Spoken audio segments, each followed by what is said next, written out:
I remember the first time I discovered trading and how the idea that I can compound my money and just grow an account fast. You know what? All I saw was probably what you see. Dollar signs just everywhere. And I was excited, but I knew I wouldn't get there if I didn't fix this behavior. I remember when I lost about $6,000 to $7,000 in one of my first trades as a day trader. I was just someone who was very excited to trade and had no idea how much I didn't know about stocks. And so I just put all the money that I had that I was willing to lose, and I thought I saved a big chunk of money. There's no way I'm gonna lose all of that. But instead, I lost a lot of it in one trade.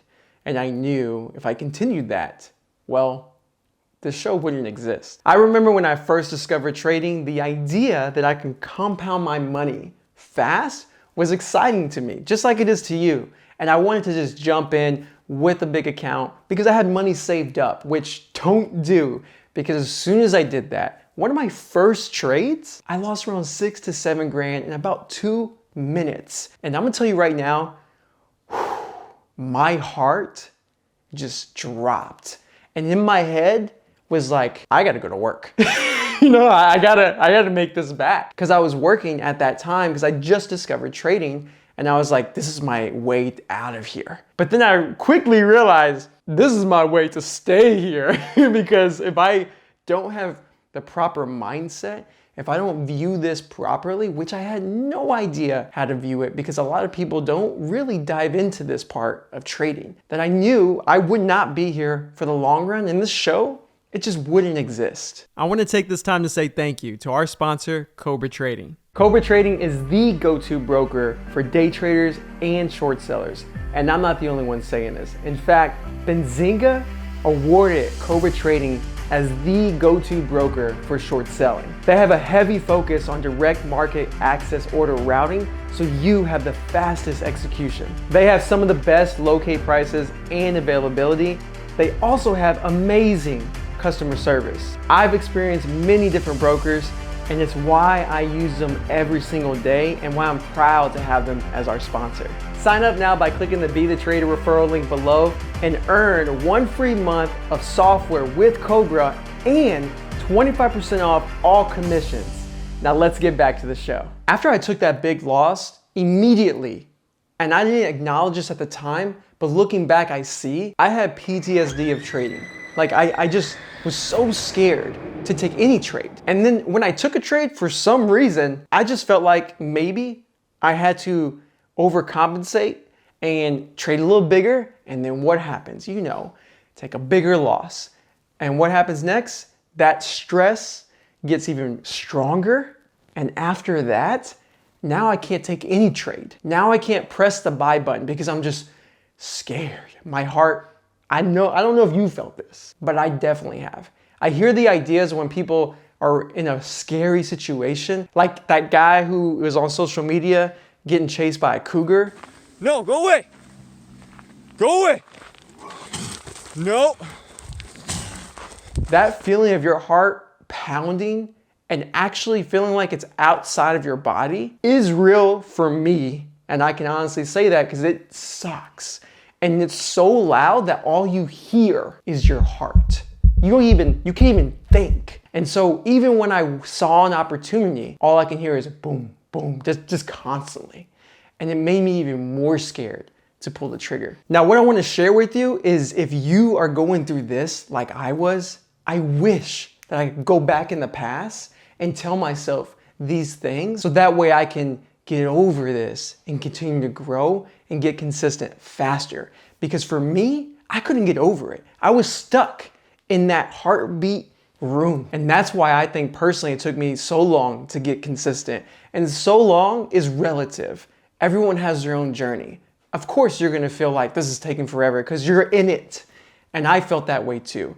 But I don't want to disrespect anyone who takes 10 years, 15 years, or 1 year, because everyone has their own journey and you need to respect that. So one of the first things that I wish I could tell myself before that happened is, Alex, size small. And I know if I heard that, I'd have been like, get out of here, man. I have plenty of money to risk. If I'm gonna trade, I'm trading to make money. I'm not trading to make $1 or to make $3 and risk $1. I'm not trading to risk 10 to make 30. That's chump change. I'm trying to be like that guy over there on Twitter who is making 10,000 in one trade. That's what I want to do.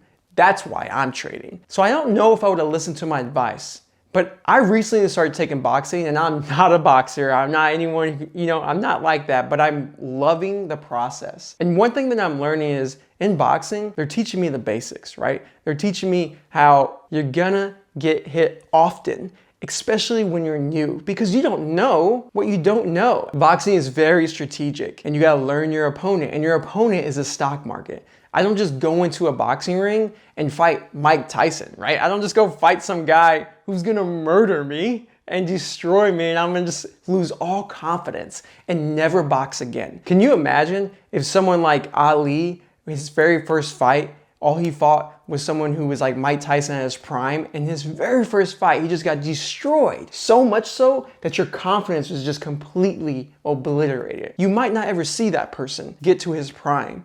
So I don't want you to do that to yourself. You need to understand, take your time. In boxing, for myself, I'm starting off hitting mittens. I'm not even fighting anybody. And then I'm starting to get hit back slowly, not even hard, just real slow. But yeah, I'm still not expecting it, and I still get hit. And then over time, I'm gonna spar newer boxers. That's the process. That's what we mean by starting small, trading small, and eventually you risk more. I'm not some celebrity like Logan Paul who had the opportunity to just skip all of the ranks and just box Mayweather. Like, of course you're gonna lose. It just doesn't make sense. You don't do that.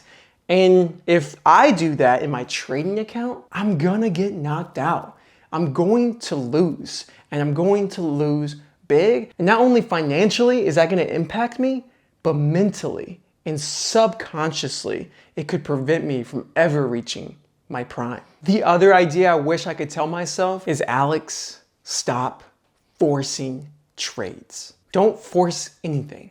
I relate it to poker. I'm an amateur poker player. Like, I'm not even a pro by any means. I've played a couple of tournaments, but they were at casinos, but I did learn some things.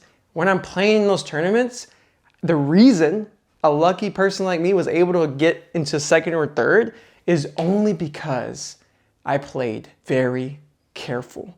And I was paying attention to the hand I was dealt. If I was dealt a pair of aces, I'm confident and I'm gonna play that hand. If I was dealt 7-2 non-suited, I'm probably not gonna play that. And if I do, maybe because something floats up on the river, maybe I'll play it. But I'm not gonna risk all of my chips. In trading, it's the same thing. You are dealt what you are dealt. When a setup appears, your job, my job, is to determine what is the risk reward. Is this an A setup? Is this really even a setup? I gotta go through my checklist and make sure that it's a good setup. And if it is, but maybe it's not the best, well, I gotta deal with the hand that I've been dealt with and maybe not allocate as much risk to that trade because I want to make big money. The opportunities are always there. As I've been trading longer, I'm realizing that some days I might not have a 3-to-1, 4-to-1 risk reward scenario. I might just have a 2-to-1 as a best case scenario. But the odds of that trade working out because it is a good setup is 70% or higher. I need to be understanding that I should still probably take that trade because the odds are higher I may be right. But that's something as a new trader, I just took every trade and I just allocated the same risk to every trade. And that is an easy, very easy recipe for disaster. Because as a new trader, we're not emotionally inclined to handle losses every day. And not only every day, but if we just take mediocre trades all day and we just take all these losses, that compiles. And then it's easy to slip into what happens to me, revenge trading, emotional decisions. And maybe it doesn't happen to you, but it can happen to me. And so I'm just telling you now, I wish someone would have told me this. Now I know someone's thinking, well, what about people who bluff and make a big ton of money because they bluff everyone else out of the pot in poker and they just killed it. Well, I can relate that to trading too. When you make a mistake and you get paid for it, when you take a mediocre trade with an A+ size trade and you get paid for it.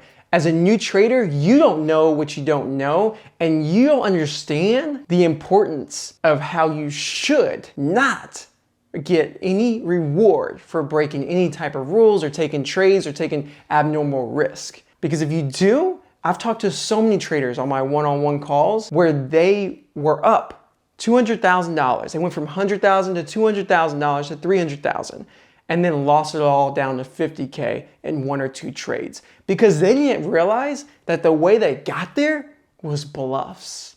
And they just kept bluffing over and over. And eventually the market's smart, right? Eventually everyone on the table is like, this kid bluffs all the time. So I got rockets and I'm going to bet against him all in, and you're going to lose all your chips in one hand. One benefit that I have, and I'm thankful to God that I'm able to meet all of these traders, is I am able to see behind the curtain that they all take losses.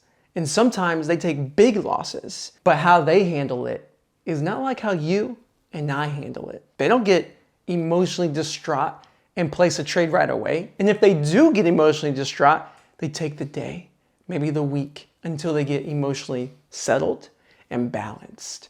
And most traders, they've been trading for so long that it takes a lot for them to get tilted. But even the pro poker players, they also can tilt. It happens to the best of us. So you're gonna lose, and you need to put that in your head now, which is why we say risk small or not at all and just paper trade. Think about some of the pros out there like Babe Ruth. We know of Babe Ruth as what? An amazing baseball player who could just hit things out of the park constantly. But I know you've heard this before. He also took probably the most strikes during his career, but you don't remember those, do you? You remember he's known for just every time and just making it rain. He got used to taking losses. Losses to him was part of the process. The only way he could knock it out of the park is if he's willing to lower his ego and strike out. So understand that. Michael Jordan didn't even make the basketball team. You see what I'm saying here? Michael Jordan won championships, yes, but he also lost championships. He also lost games. It happens.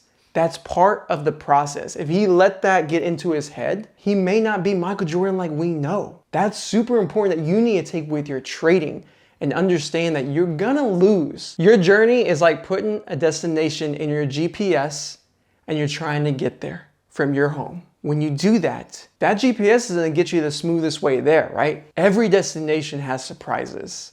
You don't know what's gonna happen.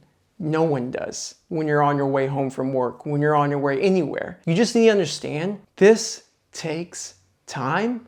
You're gonna hit stop signs. You're gonna hit hazards. You're gonna hit traffic jams, but you eventually will get there. And the only reason you're comfortable driving to your destination is because you see you will be there by X time, because it has the benefit of telling you an estimated time. We don't have that in trading.